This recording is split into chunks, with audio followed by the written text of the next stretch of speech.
Bismillahirrahmanirrahim. Assalamualaikum warahmatullahi wabarakatuh. Innal hamdalillah nahmaduhu wa nasta'inuhu wa na'udzu billahi min syururi anfusina wa min sayyiati a'malina may yahdihillahu wa man yudhlil. Amma ba'du. Yang saya hormati kepada Bu Elvi Yuliani selaku pengampu dosen psikologi perkembangan, dan yang saya banggakan kepada seluruh teman-teman kelas MPID yang berbahagia. Pertama-tama, marilah kita panjatkan puja dan puji syukur atas kehadirat Allah Subhanahu wa taala yang telah memberikan rahmat, taufik serta hidayahnya sehingga kita bisa berkumpul walaupun dengan keadaan virtual, dan semoga untuk keadaan seperti ini bisa segera berakhir. Kedua kalinya salat serta salam kita tunjukkan kepada Nabi Agung Nabi Muhammad Sallallahu Alaihi Wasallam, pembela bangsa, penegak agama, dan yang kita nantikan sahabatnya min hada ila yaumil qiyamah. Amin amin ya rabbal alamin. Untuk kesempatan kali ini alangkah baiknya kita perkenalan terlebih dahulu dari kelompok 3. Jadi perkenalkan, nama saya Mas Rukin Nobel Beruda, dan beberapa kelompok anggota kelompok, yaitu yang pertama Nilatul Khairiyah, yang kedua Putri Rifayanti, dan yang ketiga Rizka Devi Tamara.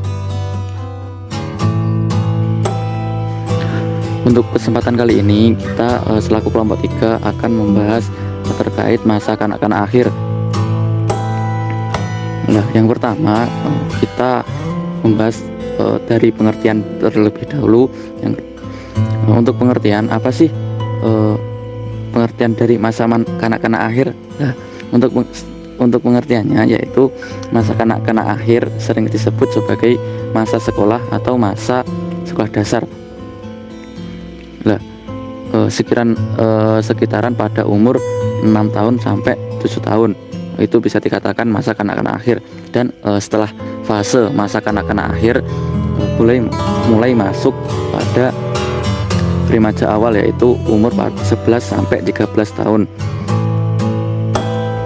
Pada masa ini anak-anak sudah matang bersekolah dan sudah siap masuk sekolah, baik sekolah dasar maupun sekolah madrasah ibtidaiyah. Untuk perkembangan fisik pada masa kanak-kanak akhir yaitu adalah suatu perubahan pada fisik manusia. Nah, perubahan fisik pada manusia ini ada bagaimana suatu pertumbuhan atau perkembangan satu manusia bagi organ sistem maupun secara kompleks yang sangat mengagumkan, baik perkembangan fisik maupun perkembangan organ dalam. Nah, pada masa perkembangan fisik dibedakan menjadi 2 aspek. Aspek yang pertama yaitu perkembangan anatomis.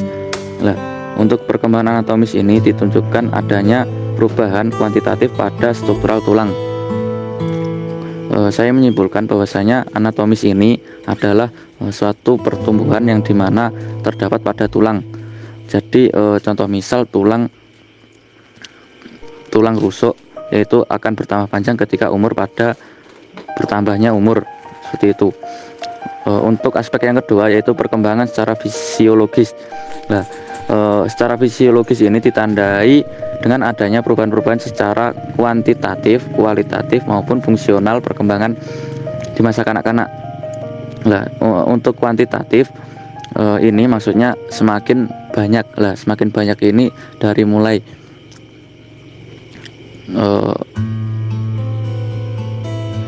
tumbuhnya lebih banyak, berpikir lebih banyak dan lain sebagainya, lebih otomatis itu perkembangan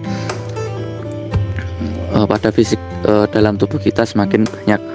Untuk secara kualitatif ini secara berkembang, jadi secara tingkah laku atau tubuh, contoh misal berat badan, tinggi badan itu semakin bisa digunakan dengan semaksimal mungkin. Dan untuk yang dimaksud fungsional, fungsional ini yang dulunya contoh misal perkembangan yang dimaksud fungsional ini adalah fungsional yang dimana dulu tangan kita gunakan untuk menggambar atau menggambar, melukis dan lain sebagainya, tapi untuk yang sekarang kita perkembangan untuk mengetik maupun menulis. Nah, adapun penyebab untuk perubahan fisik yaitu dipengaruhi beberapa faktor. Faktor yang pertama yaitu faktor internal dan yang kedua faktor eksternal. Nah, untuk faktor internal ini adalah dari keturunan orang tua dan kematangan secara sepintas pertumbuhan fisik anak-anak yang sudah diberi makanan. Jadi saya menyimpulkan bahwasanya keturunan yang faktor internal ini bisa dikatakan keturunan dari orang tua. Nah, untuk faktor eksternal itu dibagi menjadi dua juga. Di dalam faktor eksternal dibagi menjadi dua, yaitu kesehatan. Jadi kesehatan ini anak-anak yang sakit pertumbuhan fisik akan terlambat seperti itu.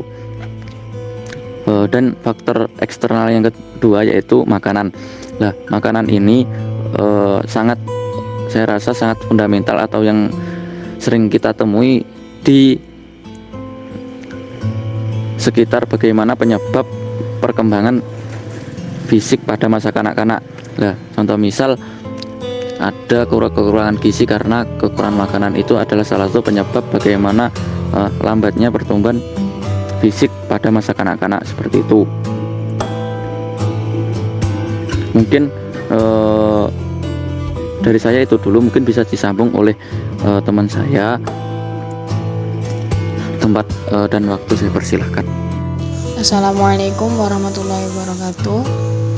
Perkenalkan, nama saya Putri Divayanti Nurjana dengan NIM 206200134 akan melanjutkan presentasi tentang materi perkembangan moral pada masa kanak-kanak akhir. Usia kanak-kanak lambat laun memperluas konsep sosial sehingga mencakup situasi apa saja, lebih dari pada hanya situasi khusus. Juga ditemukan bahwa kelompok sosial terlibat dalam berbagai tingkat kesungguhan pada berbagai macam perbuatan. Pengetahuan ini kemudian digabungkan dalam konsep moral. Menurut para ahli, relativisme moral menggantikan moral yang kaku. Pada masa ini, pengertian lebih beragam dan lentur. Dalam hal ini, penilaian baik buruk ia mempertimbangkan dampak dari situasi khusus. Ia mulai memahami bahwa penilaian tentang baik dan buruk dapat berubah tergantung dari keadaan atau situasi munculnya perilaku itu. Setelah itu dikembangkan menjadi tingkat kedua dari perkembangan moral masa kanak-kanak akhir sebagai tingkatan moralitas konvensional atau moralitas dari aturan-aturan dan penyesuaian konvensional. Anak akan mengikuti peraturan untuk mengambil hati orang lain dan untuk mempertahankan hubungan-hubungan yang baik. Pada masa kanak-kanak akhir, seperti halnya awal masa remaja, kode moral sangat dipengaruhi oleh standar moral dari kelompok di mana anak mengidentifikasikan diri. Dalam hal ini, disiplin berperan penting dalam perkembangan kode moral. Jenis disiplin biasanya juga memainkan peran yang penting dalam perkembangan suara hati, yakni salah satu tugas perkembangan yang penting pada masa ini. Sehingga pada usia ini anak sudah dapat mengikuti peraturan atau tuntunan dari orang tua atau lingkungan sosialnya. Pada akhir usia ini, anak sudah dapat memahami alasan yang mendasari suatu peraturan. Di samping itu, anak sudah dapat mengasosiasikan setiap bentuk perilaku dengan konsep benar atau salah, atau baik dan buruknya. Sekian dari saya. Assalamualaikum warahmatullahi wabarakatuh. Baik, terima kasih atas waktunya. Sebelumnya, perkenalkan, nama saya Rizka Devi Tamara, biasa dipanggil Ara. Di sini saya akan memberikan materi poin B, yaitu kegiatan bermain. Selama akhir, kanak-kanak baik anak laki-laki maupun anak perempuan sangat sadar akan kesesuaian jenis permainan dengan kelompok besoknya. Oleh karena itu, ia menghindari kegiatan bermain yang dianggap tidak sesuai untuk kelompok seksnya tanpa memperhatikan kesenangan pribadi. Anak cerdas, terutama bila bertambah besar, lebih banyak bermain sendiri daripada bermain yang bersifat sosial dan hanya sedikit mengikuti kegiatan yang melibatkan permainan fisik yang berat daripada anak yang tidak terlampau cerdas. Jenis lingkungan di mana anak hidup juga menentukan ada tindaknya kesempatan untuk bermain. Terlepas dari perbedaan ini, bagi sebagian besar anak bermain menjadi kurang aktif dengan perjalanannya masa kanak-kanak, dan hiburan-hiburan seperti televisi, radio, film, dan bacaan semakin bertambah populer. Perubahan ini sebagian disebabkan bertambahnya pekerjaan rumah dan sebagian lagi disebabkan bertambah banyaknya tugas-tugas di rumah. Jadi di sini ada beberapa contoh bermain, yaitu seperti bermain konstruktif, yaitu membuat sesuatu hanya untuk bersenang-senang saja tanpa memikirkan manfaatnya, merupakan bentuk permainan yang populer di antara anak laki-laki. Sedangkan anak perempuan lebih menyukai jenis konstruktif yang lebih halus seperti menjahit, menggambar, melukis, membentuk tanah liat, dan membuat perhiasan.